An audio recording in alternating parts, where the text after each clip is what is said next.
Hi friends, ಎಲ್ಲರೂ ಹೇಗಿದ್ದೀರಾ friends? ನಾನು ಚೆನ್ನಾಗಿದ್ದೀನಿ, ನೀವು ಕೂಡ ಚೆನ್ನಾಗಿದ್ದೀರಾ ಅಂತ ಭಾವಿಸ್ತಾ ಇವತ್ತು ನಿಂಬೆಹಣ್ಣನ್ನ ಕಟ್ ಮಾಡಿಬಿಟ್ಟು ಬಿಸಿನೀರಿಗೆ ಹಾಕೊಂಡು ಕುಡಿಯೋದ್ರಿಂದ ಲಾಗನ್ನು ಸ್ಟಾರ್ಟ್ ಮಾಡ್ತಾ ಇದ್ದೀನಿ. ನೀವು ಕುಡ್ಕೊಂಡಾದ್ಮೇಲೆ ನಮ್ಮ ಮನೆಯವರು ಕುಡಿದ್ರು, ನಾನು ಕುಡ್ಕೊಂಡಾದ್ಮೇಲೆ ಇವತ್ತು ಸಟರ್ಡೇ ಆಗಿರೋದ್ರಿಂದ ಅಳಸಂದೆ ಕಾಳು ಬಸ್ಸಾರು ಮಾಡೋಣ ಅಂತ ಅಂದ್ಕೊಂಡೆ. ಸೊ ಹಾಗಾಗಿ ನೀರಿಟ್ಟಿದ್ದೆ. ಕಾಯ್ದಿರೋಂಥ ನೀರಿಗೆ ಅಳಸಂದೆ ಕಾಳು ಹಾಕ್ಕೊಂಡು ಉಪ್ಪು ಹಾಕ್ಕೊಂಡು ಮಿಕ್ಸ್ ಮಾಡ್ಕೊತಾ ಇದ್ದೀನಿ. ನೋಡ್ತಿದ್ದೀರಲ್ಲ, ಮಿಕ್ಸ್ ಮಾಡಿಕೊಂಡು ಕುಕ್ಕರ್ ಲಿಡ್ನ ಕ್ಲೋಸ್ ಮಾಡ್ತಾ ಇದ್ದೀನಿ.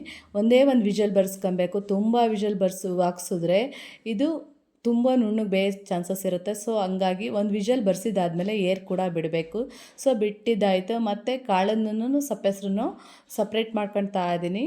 ಸಪ್ರೇಟ್ ಮಾಡ್ಕೊಂಡಾದ್ಮೇಲೆ ಇದಕ್ಕೆ ಹಸಿಮೆಣ್ಸಿನ್ಕಾಯಿ ಹಾಕ್ಕೊಂಡಿದ್ದೀನಿ ನಾನಿವತ್ತು. ಈ ಜಾಗದಲ್ಲಿ ಒಣಮೆಣ್ಸಿನ್ಕಾಯಿ ಕೂಡ ಹಾಕ್ಕೊಬೋದು. ಹಸಿಮೆಣ್ಸಿನ್ಕಾಯಿ ಹಾಕ್ಕೊಂಡು ಹುರ್ಕೊಂಡಾದ್ಮೇಲೆ ಒಂದು ಬಾಣಲೆ ಇಟ್ಬಿಟ್ಟು ಸೈಡಲ್ಲಿ ಅದಕ್ಕೆ ಎಣ್ಣೆ, ಹಚ್ಚಿಟ್ಟಕೊಂಡಿರ್ತಕ್ಕಂಥ ಈರುಳ್ಳಿ, ಬೆಳ್ಳುಳ್ಳಿ, ಹುರ್ಕೊಂಡಿದ್ನಲ್ವ ಮೆಣಸಿನ್ಕಾಯಿ, ಅದು ಜೀರಿಗೆ, ಎರಡೇ ಮೆಣಸು ಹಾಕ್ಕೊಂಡು ನೀಟಾಗಿ ಫ್ರೈ ಮಾಡ್ಕೊತಾ ಇದ್ದೀನಿ.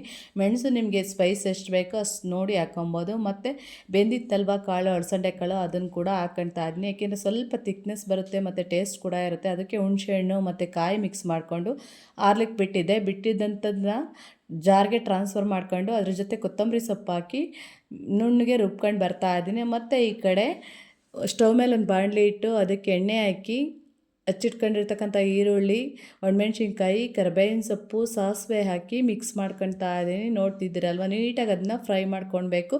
ಫ್ರೈ ಅಂದರೆ ಗೋಲ್ಡನ್ ಬ್ರೌನ್ ಕಲರ್ ಬರಬೇಕು, ಇಲ್ಲಾಂದರೆ ರಾ ಸ್ಮೆಲ್ ಹಾಗೆ ಇರುತ್ತೆ. ಸೊ ಹಾಗಾಗಿ ಇದಕ್ಕೆ ರುಬ್ಬಿಟ್ಕೊಂಡಿದ್ನಲ್ವ ಮಸಾಲೆ, ಅದನ್ನ ಸೇರಿಸಿ ಮಿಕ್ಸ್ ಮಾಡ್ಕೊತಾ ಇದ್ದೀನಿ. ನೋಡ್ತಿದ್ದೀರಲ್ವ, ಅದು ರೆಡಿ ಆಯಿತು.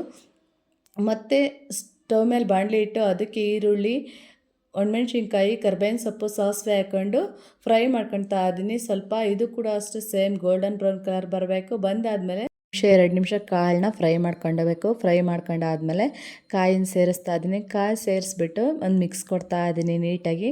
ಇದೇನಪ್ಪ ಅಂದರೆ ನಾವೆಷ್ಟು ಚೆನ್ನಾಗಿ ಮಿಕ್ಸ್ ಕೊಡ್ತೀವೋ ಅಷ್ಟು ಚೆನ್ನಾಗಿ ಕಾಳುಗಳು ರೆಡಿಯಾಗುತ್ತೆ. ಸೊ ಹಾಗಾಗಿ ಮಿಕ್ಸ್ ಕೊಡ್ತಾ ಇದ್ದೀನಿ. ನನಗಂತೂ ಹಸಿ ಅಳಸಂದೆ ಕಾಳು, ಅವರೆಕಾಳು, ತೊಗರಿ ಕಾಳು ಅಂದರೆ ತುಂಬ ಇಷ್ಟ. ಸೊ ನಿಮಗೂ ಕೂಡ ಇಷ್ಟನಾ? ಇಷ್ಟ ಆಗಿದ್ದಲ್ಲಿ ಕಮೆಂಟ್ ಮಾಡಿ. ನಮ್ಮ ಮನೇಲಂತೂ ಇದಕ್ಕೆ ಸಾಂಬಾರು ಮಾಡಿದ ದಿನ ಮುದ್ದೆ ಇರಲೇಬೇಕು. ಸೊ ಹಾಗಾಗಿ ಮುದ್ದೆ ಕೂಡ ಮಾಡ್ಕೊತಾ ಇದ್ದೀನಿ. ನೋಡಿ, ಮುದ್ದೆಗಾಲ ನೀರಿಟ್ಟಿದ್ದೆ, ನೀರು ಕುದೀತಾ ಇದೆ. ಕುದೀತಿರ್ತಕ್ಕಂಥ ನೀರಿಗೆ ರಾಗಿ ಹಿಟ್ಟನ್ನ ಹಾಕ್ಕೊತಾ ಇದ್ದೀನಿ. ರಾಗಿ ಹಿಟ್ಟು ಹಾಕ್ಕೊಂಡು ಒಂದು ಸರಿ ಮಿಕ್ಸ್ ಕೊಟ್ಬಿಟ್ಟು ಮತ್ತೆ ಚೆನ್ನಾಗಿ ಕುದೀತಾ ಇತ್ತು. ಕುದಿಯೋ ಟೈಮಲ್ಲಿ ಮುದ್ದೆ ದೆಬ್ಬೆ ಇಟ್ಬಿಟ್ಟು ಮತ್ತೆ ಮಿಕ್ಸ್ ಕೊಡ್ತಾ ಇದ್ದೀನಿ. ಮಿಕ್ಸ್ ಕೊಟ್ಕೊಂಡು ಚೆನ್ನಾಗಿ ಕುದಿಬೇಕು. ಕುದ್ರೆ ಮುದ್ದೆ ಚೆನ್ನಾಗಿ ಬರುತ್ತೆ. ಸೊ ಮುದ್ದೆ ಕೂಡ ರೆಡಿ ಆಯಿತು, ಕಾಳು ಕೂಡ ರೆಡಿ ಆಯಿತು, ಸಾಂಬಾರು ಕೂಡ ರೆಡಿ ಆಯಿತು. ಇನ್ನೇನು ಬ್ಯಾಟಿಂಗ್ ಟೈಮ್. ಓಕೆ ಫ್ರೆಂಡ್ಸ್, ಇಷ್ಟ ಆಗಿತ್ತು ಈ ವಿಡಿಯೋ ಅಂತ ಹೇಳ್ತಾ, ಈ ವಿಡಿಯೋ ಇಷ್ಟ ಆದರೆ ಪ್ಲೀಸ್ ಲೈಕ್ ಮಾಡಿ, ಶೇರ್ ಮಾಡಿ, ಸಬ್ಸ್ಕ್ರೈಬ್ ಮಾಡ್ಕೊಂಡು ಸಪೋರ್ಟ್ ಮಾಡಿ ಫ್ರೆಂಡ್ಸ್ ಅಂತ ಹೇಳ್ತಾ, ವಿಡಿಯೋ ನೋಡಿದ್ದ ನಿಮಗೆಲ್ರಿಗೂ ಕೂಡ ಧನ್ಯವಾದಗಳು.